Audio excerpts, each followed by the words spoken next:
Vamos abrir a Bíblia em Mateus capítulo 8. Evangelho de Mateus capítulo 8, versículos de 1 a 4. Esse é um texto extremamente importante.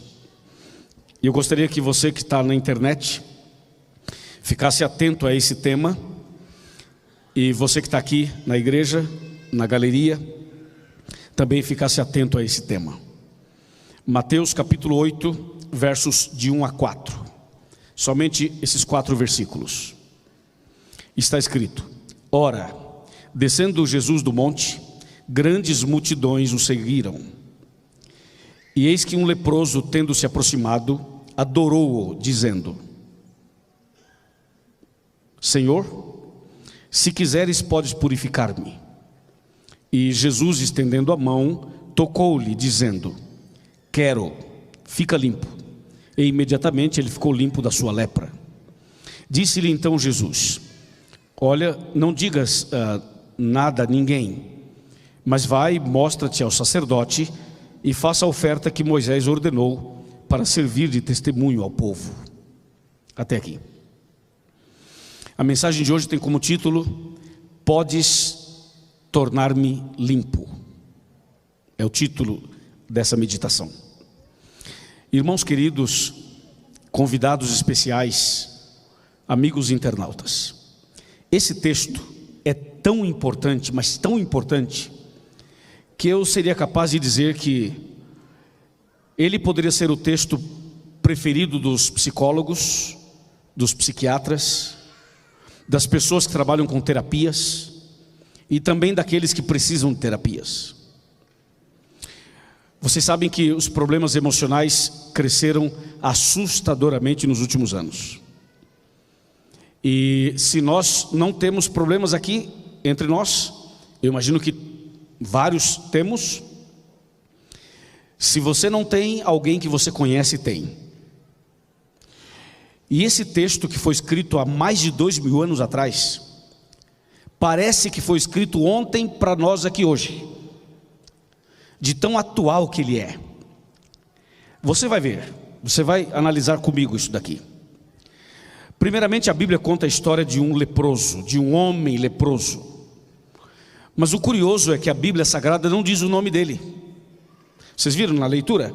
Fala assim: Ora, descendo Jesus do monte, uma grande multidão o seguiam, e eis que um leproso aproximou-se dele, mas não diz o nome dele, só diz que era um leproso só. Eu fiquei pensando, por que a Bíblia não diz o nome dele? Devia dizer, né? João, Pedro, Luiz, Antônio, mas não diz o nome dele. E a gente entende que Deus não revela o nome dele aqui, porque Deus quer que nós mesmos, tenhamos o privilégio de escolher o nome desse leproso. A Bíblia não diz o nome dele, mas nós vamos hoje descobrir o nome dele. No final do sermão, eu vou perguntar para você qual o nome do leproso. Você vai saber na ponta da língua. Bom, nos tempos de Jesus, a lepra era uma doença muito comum. Haviam muitos leprosos. E a lepra era uma doença incurável. Naquele tempo, não havia o conhecimento da medicina que tem hoje. Então as pessoas não sabiam que a lepra era ou não era contagiosa. Eles só sabiam que a lepra era contagiosa e que era uma doença terrível e que matava as pessoas que a possuíam. Hoje já se sabe muita coisa sobre a lepra. Sabemos que a hanseníase hoje tem cura. Uma pessoa que tem hanseníase pode fazer um tratamento e pode ficar livre dela. E também hoje se sabe que existem vários tipos de hanseníase. Tem aquela que é contagiosa e tem aquela que não é contagiosa. Então hoje o conhecimento está mais avançado nesse sentido. Mas naquele tempo não havia esse conhecimento. Então esse homem foi diagnosticado com a lepra. Ele passou por todo o processo para confirmar o diagnóstico. E finalmente ele foi até o sacerdote, que era a última instância de averiguação para confirmar o diagnóstico. E finalmente o sacerdote dava a última palavra dizendo: realmente você está leproso. E esse homem então sai da presença do sacerdote com a certeza de que era um leproso. E ele então, a partir daí, a partir da revelação, a partir da confirmação da sua doença, ele deveria, a partir daí, começar um processo extremamente doloroso, um processo extremamente complicado. Eu vou tentar explicar o que acontecia com um leproso. Ele saía dali, e a partir desse momento ele deveria se afastar de todas as pessoas e também se afastar da sociedade, da cidade também. Esse leproso teve que afastar-se da esposa. Ele se separou da esposa para não contaminá-la. E ao se separar dela, não podia dar um abraço e nem um beijo, para não contaminá-la. A despedida foi de longe assim. Ele também teve que separar-se dos filhos. E também não pôde abraçar os filhos, nem dar um beijinho nos filhos. Ele simplesmente se despediu de longe e foi embora. E além de perder a esposa e perder os filhos, ele também tinha que se afastar da igreja. Imagina, ele não podia frequentar a igreja, pelo mesmo motivo, para não contaminar os irmãos. E além de perder a relação com a igreja, ele também tinha que se afastar do trabalho. Ele perdia o seu emprego para não contaminar os colegas. E além disso, se ele estivesse fazendo algum curso ou estivesse estudando aí alguma coisa assim, ele também tinha que sair da escola. Não podia continuar na escola pelo mesmo motivo. E além disso, ele tinha que se afastar dos amigos, da vida social. Não podia frequentar ambientes públicos. Não podia ir a um restaurante, não podia ir a um shopping, a uma praça, não podia ir a um lugar onde haviam pessoas. Então você imagina que esse homem, ele passava por um processo doloroso de afastamento de todas as pessoas, especialmente o que era mais doloroso era afastar-se das pessoas que ele amava. E ele então se afastou de todas essas pessoas. Isso é muito doloroso, isso é uma perda, isso é uma ferida, isso machuca. Além de estar leproso, ele ainda tinha essas outras feridas na alma, no sentimento, nas emoções. E além de tudo isso que já era horrível, ainda tinha uma coisa que era pior do que isso. Será que tem alguma coisa pior do que perder a família, perder os amigos, a igreja, o trabalho, a sociedade, a vida social? Será que tem alguma coisa pior do que tudo isso? Por incrível que pareça, tem sim, Senhor. Escuta essa, internauta. Sabe o que é pior do que tudo isso? O pior do que tudo isso que eu mencionei era o fato de que ele tinha que conviver com um pensamento, com uma ideia de que a doença dele, que a lepra que ele possuía, era um castigo de Deus. Imagina você, alguém que tem uma enfermidade, achar que a enfermidade que possui é um castigo de Deus. Isso é horroroso, horrível. E você sabe que até nos dias de hoje, muitas pessoas têm esse tipo de sensação ou de sentimento em alguns casos. Existem pessoas que possuem uma enfermidade e a pessoa às vezes no fundo pensa assim: Senhor, por que eu tenho essa enfermidade? O que foi que eu fiz? A pessoa no fundo acha que ela fez alguma coisa para merecer a enfermidade que tem. É como se a enfermidade fosse um castigo. É como se a doença fosse a mão de Deus sobre a pessoa. Naquele tempo a lepra era conhecida como o dedo de Deus, a mão de Deus. Portanto, um leproso era também um pecador, era uma pessoa má, era uma pessoa transgressora, era um mau exemplo, por isso estava leprosa. Então você imagina que havia todo um contexto por trás desse assunto que levava o leproso a viver uma situação muito mais grave do que simplesmente ter a doença. Imagina você, além de afastar-se da esposa, dos filhos, da igreja, do trabalho, da escola, da sociedade, da vida pública, ele ainda tinha que conviver com o pensamento de que a doença dele era um castigo de Deus. Então a pessoa chega a um ponto que ela pensa assim: bom, ninguém mais pode estar do meu lado, ninguém mais pode me ajudar, ninguém mais pode me compreender, ninguém mais pode me apoiar, e até Deus não gosta de mim.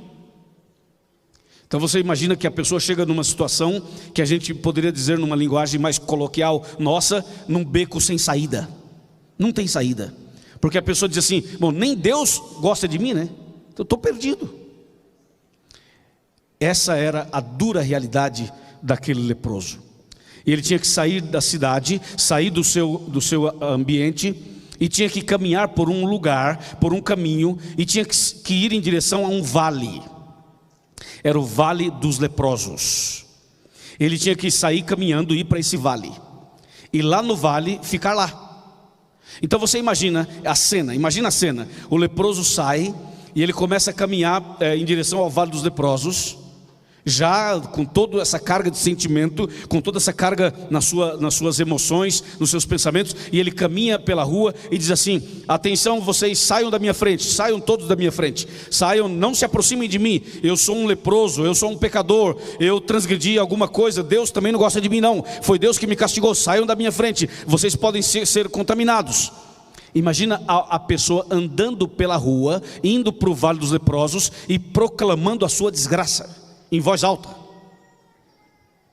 Assim era a situação dele. O leproso, enquanto caminhava para o Vale dos Leprosos, ele tentava, irmãos, encontrar uma explicação para aquilo. Ele pensava assim: o que foi que eu fiz? Qual foi o meu erro? Qual foi o pecado que eu cometi? Por que Deus me castigou com essa doença? E ele tentava voltar nos pensamentos, voltar no seu passado, para tentar pontuar qual foi o erro dele, qual foi o pecado para merecer tal castigo. Então ele tentava lembrar, né? Vamos aqui fazer uma conjectura, só pensar aqui. Imagina se ele estivesse caminhando e pensando assim: qual foi o pecado, rapaz, que eu cometi? Ah, já sei. Acho que foi aquele dia que eu fumei um cigarro.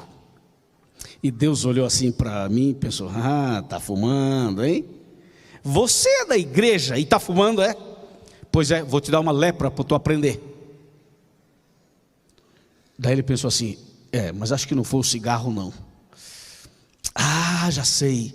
Acho que foi aquele dia lá que eu experimentei uma drogazinha, né?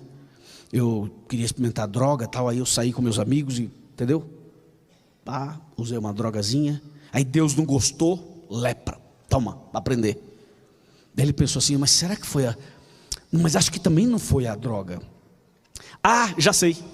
Acho que foi aquele fim de semana em Curitiba, que eu bebi da sexta, sábado, domingo, passei o fim de semana, enchi a cara e fiquei bêbado, e foi uma coisa horrível. Ah, acho que foi esse fim de semana. Aí Deus não gostou e falou assim: ah, tá bebendo, né? Tá enchendo a cara, lepra, pum, aprender. Aí ele pensou: mas será que foi? Acho que não foi aquele dia lá, não é possível. Será que foi o dia que eu olhei para a mulher do vizinho? Ah, acho que foi aquele dia que eu mexi na internet, entrei num site que não era legal, que era proibido. Será que foi? Enfim, o leproso, vocês estão entendendo? O leproso, ele caminhava pensando: qual foi o meu erro? Qual foi o meu pecado? O que eu fiz? Ele estava tentando encontrar uma razão. Por que Deus me castigou? Irmãos, vamos ser bem sinceros. Posso pegar essa cadeira aqui? Vamos ser bem sinceros. Eu vou pegar a cadeira porque o sofá é muito pesado para eu puxar para frente. Então vai a cadeira. É que o arena tem que ter o sofazinho. O sofá está ali, mas eu não consigo arrastar para frente, então eu trouxe a cadeira que é mais fácil. Vamos conversar.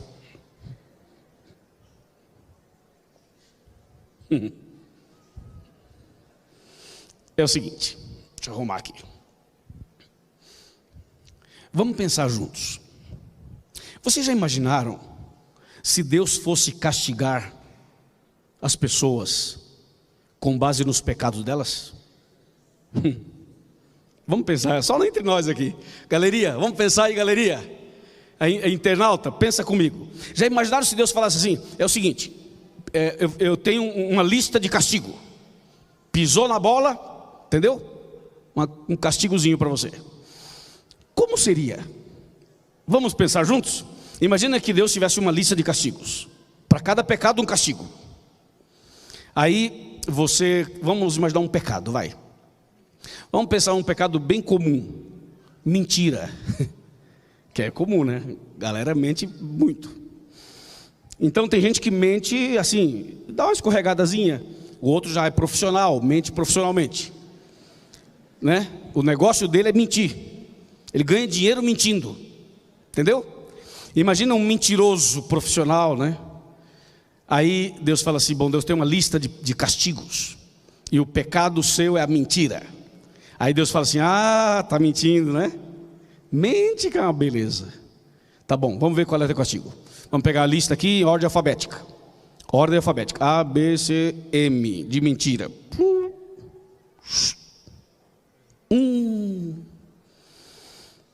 Para mentiroso o castigo é diabetes. Alguém até deu um grito por aí. Vocês já imaginaram se fosse Deus tivesse um castigo para o pecado, para o pecador? Se fosse assim, seria uma coisa terrível. Mas vamos imaginar que o pecado não seja mentira. Vamos pegar um outro. O pecado poderia ser o adultério. Vamos pensar no pecado da infidelidade, do adultério. Aí Deus vai na listinha dele lá, letra A, adultério. E câncer no estômago. Para adúltero, câncer no estômago. Misericórdia. Mas vamos supor que o pecado da pessoa não é nem mentira nem adultério. O pecado é pornografia, que é o pecado que está na moda. Então vamos lá, é a pornografia? Está metido na pornografia? Vive atolado no negócio lá? Tá bom, vamos lá. A, B, C, D, P. Tumor no cérebro. Gente, claro que eu estou falando assim, é até assustador o jeito que eu estou falando, né? Mas assim, não é bem de acordo com o contexto aqui. Imagina você se Deus tivesse um castigo para cada pecado. Você sabe que no meio evangélico, no meio pentecostal evangélico, existe uma frase. Eu vou dizer a frase, você vai dizer se você conhece a frase ou não. Olha a frase. Deus, cuidado, irmão, Deus pesa a mão, hein? Deus pesa a mão, hein? Cuidado, varão. Varoa, vazou. Deus pesa a mão, hein? Quem já ouviu essa frase? Deus pesa a mão. Sabe o que significa isso? Deus castiga. Entendeu? Pisou na bola, pá. Então, no meio evangélico rola essa frase, que é uma frase que vem lá dos tempos, quando Jesus esteve na terra, com aquele negócio que a lepra é a mão de Deus, é o castigo de Deus. Deus pesou a mão. Entendeu? Então tem essa onda por aí. Já imaginaram se isso fosse verdade? Agora vamos ser bem sinceros, irmãos. Olhem para mim aqui, todo mundo. Olhem para mim. Estão olhando? Internauta, qual é a câmera? Para eu dar um chega mais perto, qual que é? Aquela ali? Vai, esse aqui. Me dá um chega mais perto, por favor. O chega mais perto é o zoom. Vou botar minha cara toda na tela. Quando chegar, tu me avisa, me dá um sinal porque eu não estou vendo. Já está? Vocês estão vendo? Não, mas eu não posso olhar para lá. Me fala, já está? A cara ainda não? Vai, me avisa, vocês me avisam, eu chego mais perto. Chegou? Tá, então presta atenção. Você internauta, você galeria, você aqui na igreja, atenção. Irmãos, se Deus fosse castigar cada um de acordo com o pecado que a pessoa cometeu, me diz aí, teria alguém aqui hoje? Não, não teria. Você internauta, os que estamos aqui, somos todos pecadores. E já teríamos sido fulminados. É ou não é? Então deixa eu dizer uma coisa para você. Deus não é como você acha que Ele é. E Deus não pensa como você acha que Ele pensa. E Deus não age como muitas vezes você acha que Ele age. O problema, sabe qual é? É que cada um de nós imagina um Deus de acordo com a nossa maneira de ser. Por exemplo, o fanático acha que Deus é fanático. O liberal acha que Deus é liberal. O maluco acha que Deus é maluco. E a pessoa amorosa acha que Deus é amoroso. Cada um imagina Deus de acordo com a sua maneira de ser. E é por isso que as coisas muitas vezes têm os seus desencontros. Mas Deus está acima do que você e eu pensamos. O nosso Deus é soberano, é todo-poderoso, é onipotente, onisciente, onipresente, é amor, é justiça, é graça, é misericórdia. Deus é tudo isso e muito mais. E Deus é tão extraordinário que no céu nós vamos ter surpresas. Pessoas que você acha que não serão salvas, poderão ser salvas. E pessoas que você acha que serão salvas, cuidado, pode ser que não. Não estou dizendo que sim e nem que não, estou dizendo que essas possibilidades existem. O leproso, deixa minha cadeirinha aqui, vamos usar de novo daqui a pouco. O leproso saiu da cidade, saiu da família, saiu da igreja, saiu de todo canto e foi caminhando pelo caminho em direção ao vale dos leprosos. E tentando entender o que aconteceu, por que eu estou com esse problema. Quando ele chegou lá no vale dos leprosos, sabe o que ele esperava? Sabe qual era a esperança que ele tinha? Sabe qual era a única coisa que passava no coração dele? Escuta isso: o desejo de morte. A Bíblia diz que ele esperava a morte. Gente, pensem comigo, o leproso esperava a morte. Por quê? Porque perdeu a esposa, perdeu os filhos, perdeu a família, perdeu a igreja, perdeu o trabalho, perdeu os estudos, perdeu os amigos, perdeu a vida social, perdeu tudo. E na cabeça dele, nem Deus gostava dele. Então ele pensou assim: para mim não tem saída. A única saída é o suicídio, é a morte. Vocês sabem que tem muita gente tentando suicídio, né? Porque para muitas pessoas não há saída. A única saída, entre aspas, para muitas pessoas é a morte. É assustador o número de tentativas de suicídio entre adolescentes, entre jovens, entre ricos e também entre pobres, claro. Mas o índice maior de suicídio está nos países mais desenvolvidos, nos países mais ricos. Ou seja, o problema então não é a falta do dinheiro e não é a pobreza. O problema está em outro lugar e não na questão financeira. Por exemplo, uma pessoa que tem tudo, dinheiro, casa, trabalho, família, tem toda a estrutura que alguém busca, por que ele tenta suicídio? Porque o problema não está no que é material. O problema está aqui dentro. Tem um conjunto de coisas. Não é só um item, é um conjunto de coisas. Mas existem pessoas que chegam num ponto em que ela não vê saída, não vê solução. E quando ela não vê saída, não vê solução, muitas delas até oram a Deus. Oram a Deus e dizem assim: mas Deus também não me responde. Já viram isso daí? Deus também não me responde. Eu já falei com Deus, eu já pedi para Deus e até agora Deus não resolveu. Então a pessoa chega num ponto em que ela se encontra na situação desse homem aqui. Ela perde a sua vida social, ela perde os seus sonhos, perde a sua esperança, o vazio aumenta, o medo aumenta, as perdas são constantes, e tudo isso vai envolvendo a pessoa num contexto em que ela não vê saída. A angústia é muito grande, o desespero é muito grande, tudo é muito psicossomático. E a pessoa não vendo saída, ela pensa assim: a única maneira de acabar com essa dor é morrendo. Eu estou pregando essa noite para alguém que está aqui, que já tentou algumas vezes. E talvez alguém que tentou hoje. Você tentou hoje. Talvez você esteja aqui, talvez você esteja pela internet. E talvez eu esteja falando para alguém que nesse momento está me assistindo e do lado está aí preparado com alguma coisa para se matar. Talvez você esteja assistindo esse programa aqui, que estamos ao vivo, direto da Igreja Adventista Central de Curitiba, e você já estava com tudo preparado e de repente, não sei como, você ligou o seu celular ou o seu computador e você está assistindo e você estava com tudo pronto para se matar e de repente está escutando esse sermão e diz assim: peraí, não estou entendendo, que mensagem é essa? Como é que essa mensagem chegou no meu computador, no meu celular, no meu tablet? Talvez alguém que está me assistindo tem uma arma do lado, uma arma para tentar o suicídio, ou quem sabe um copo de veneno, ou quem sabe uma corda, ou quem sabe um remédio, ou quem sabe uma outra droga, ou quem sabe uma outra situação. Talvez você esteja me assistindo exatamente nesse momento, com essas coisas preparadas, tentando o suicídio. Deixa eu te falar uma coisa, espera um pouquinho, não se mata ainda, não beba esse negócio, não use essa arma, Não faça o que você estava pensando em fazer. Espera um pouco. Assiste o sermão inteiro. E no final, você vai ver a diferença. Hoje Deus vai mudar a sua vida. Hoje Deus vai converter o seu coração.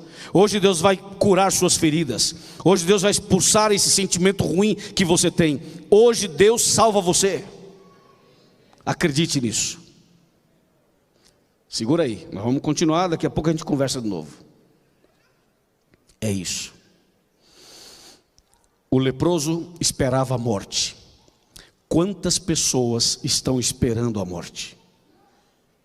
Não tem mais esperança, não tem mais saída, não vê mais solução, está esperando a morte.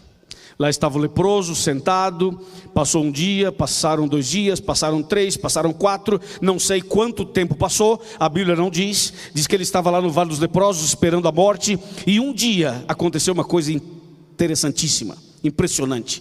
Um dia esse leproso estava sentado, já com as feridas do corpo, já com partes do corpo em estado de decomposição, porque a lepra é uma doença tão diabólica e tão terrível, que aonde ela se aloja, aquela parte do corpo vai perdendo a sensibilidade e morre, e a pessoa não sente aquela parte que está leprosa.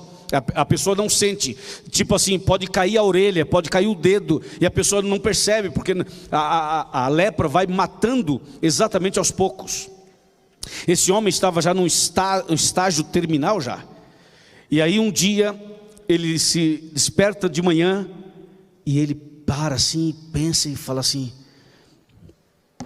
já sei. Tem alguém que poderia me curar. Tem alguém que poderia me libertar. E esse alguém é Jesus. Eu já ouvi falar de Jesus, já me falaram dele, eu já ouvi muito falar de Jesus por aí e tal, já li sobre ele, já escutei sobre ele, já muita coisa. Ele pode me curar. Isso, como eu não pensei nisso antes? Sim, Jesus pode me curar. E quando ele pensou em Jesus, acendeu no coração dele uma chama de esperança. Irmãos, ouçam isso. A nossa vida pode estar de cabeça para baixo, mas quando você pensa em Jesus, acende a chama da esperança. Só de você pensar no nome de Jesus, a esperança aparece. Amém, irmãos? O nome de Jesus já é esperança. E aquele homem se entusiasmou com a possibilidade de que Jesus poderia curá-lo. Só que logo em seguida ele desanimou de novo. Sabe por quê? Porque ele pensou assim: Jesus até poderia me curar, mas ele não vai me curar, porque a minha doença foi o pai dele quem colocou em mim. Então ele não vai me curar. E aí desanimou de novo. Passou mais um tempo, ele pensou: mas Jesus pode me curar. Aí se animou de novo. Daqui a pouco desanimou de novo. Animava, desanimava, animava, desanimava. Essa história que eu estou contando, essa narração que eu estou fazendo, se você quiser ler sobre isso, eu recomendo um livro para você. Um livro que é um comentário bíblico. Um comentário bíblico inspirado por Deus, chamado O Desejado de Todas as Nações. Esse é o nome do livro. Exatamente assim: O Desejado de Todas as Nações. Esse livro foi escrito por Ellen White. É o melhor livro de comentário sobre a vida de Jesus que existe no mundo. É esse livro. E se você quiser ler sobre essa história de Mateus 8, você vai pegar esse livro. Esse livro está free na internet, está livre na internet. Você põe esse nome lá e vai aparecer o livro para você. Você vai no índice, seleciona essa história e leia sobre essa história. Você vai chorar ao ler sobre essa história, o comentário sobre esse assunto.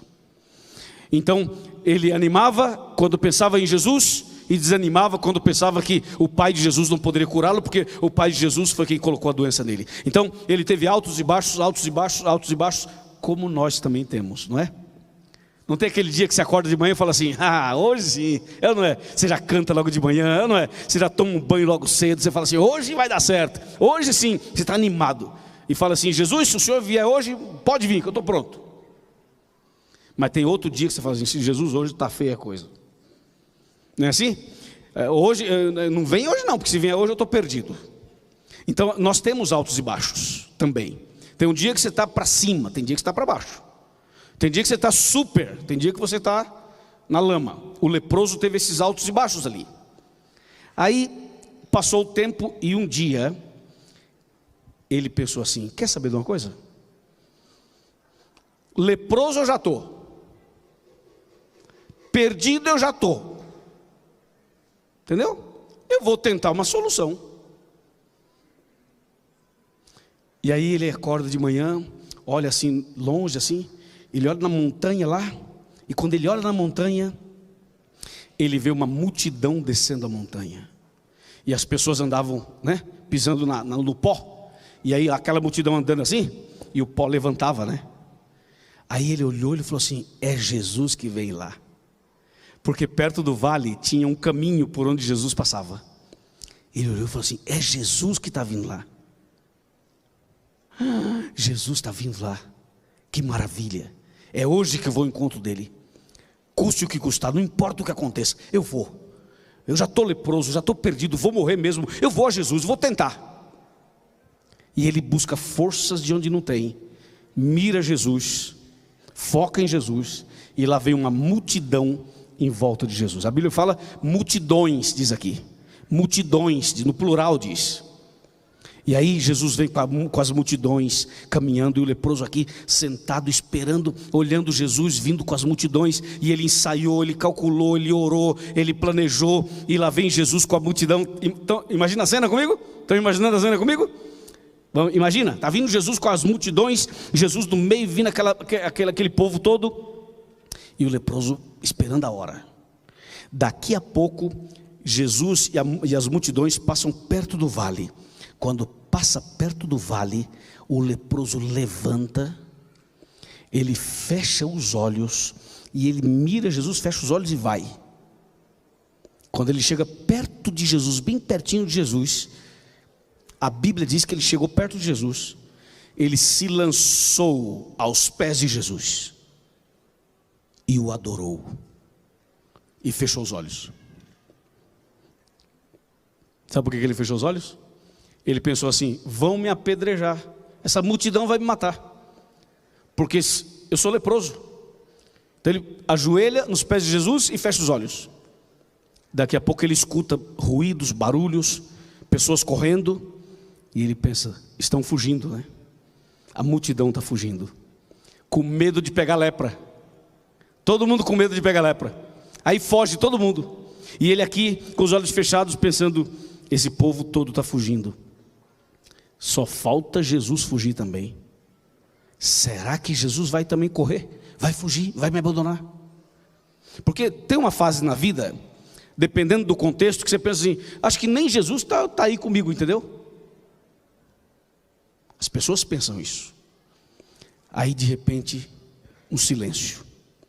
Ele abre os olhos, ele olha assim, Jesus não fugiu. Jesus estava ali. A multidão se dispersou, e Jesus ficou ali. E o leproso olhou e falou assim: Jesus ficou, Jesus está aqui. Irmãos, Jesus nunca nos abandona. Escuta isso que eu estou lhe dizendo. Experiência pessoal. Jesus nunca nos abandona. Está ouvindo aí, galeria? Está ouvindo aí, internauta? Está ouvindo, gente? Jesus nunca vai abandonar você. Está fraco? Jesus nunca vai te abandonar.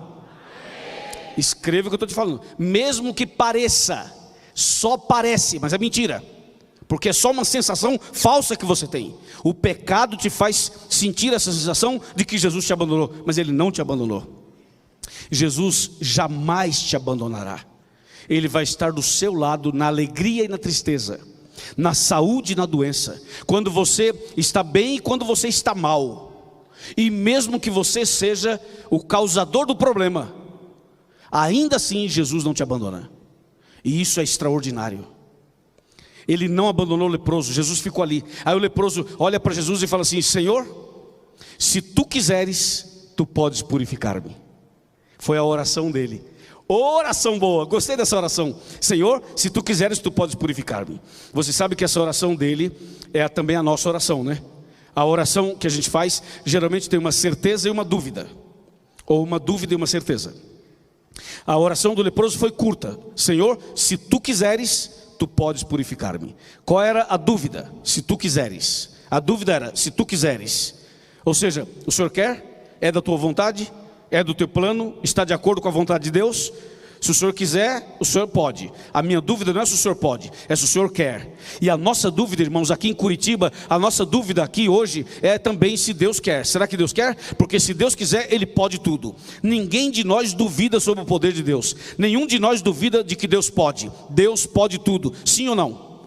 Deus pode tudo. Deus pode tirar a água daqui dessa pedra. Deus pode tirar leite da parede. Deus pode fazer tudo do nada. Ninguém de nós duvida do poder de Deus. O poder de Deus é sobrenatural. O poder de Deus é algo que não se pode medir.